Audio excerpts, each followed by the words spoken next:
it takes money to serve God. And so every time money is committed to you, especially those who are workers, you must understand that every kobo must be accounted for. Kingdom resources is not one to handle careless. Every dime represents a soul. Every dime represents God's glory. And so if you mess with it, it's not naira you are dealing with. You are dealing with souls, and you are dealing with glory in the currency that you are handling.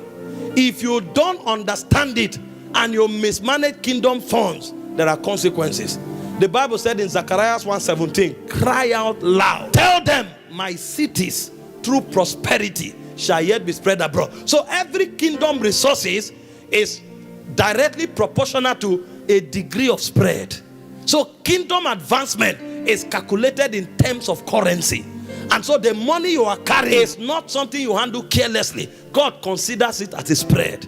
So the reason it moves from Galadimawa to Kubwa is because there's an amount of money spent. The reason it moves from Abuja to the United Kingdom is because there's an amount of money spent. So you are looking at 10 million. God is looking at Africa to Europe. If you touch that money, you have affected the impact of the kingdom. So the way you handle money must impact on the kingdom. Otherwise, there are consequences. In Deuteronomy 8:18, the Bible said, you shall remember the Lord your God. It is him that giveth thee power to get wealth. What for? To establish his kingdom, his covenant, even this day. So you need to be conscious that money in church is not the same as money in bank. The value of money in church is different.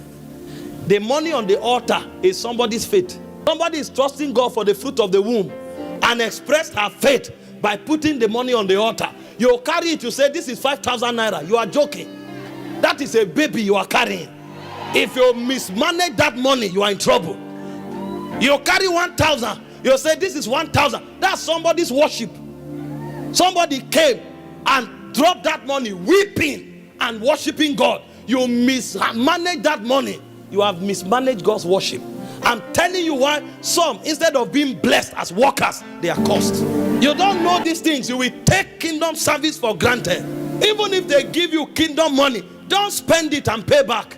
Because what you are paying back is not what you spent. Somebody drops money and say, every cost in my father's house, Lord, this is my expression of faith.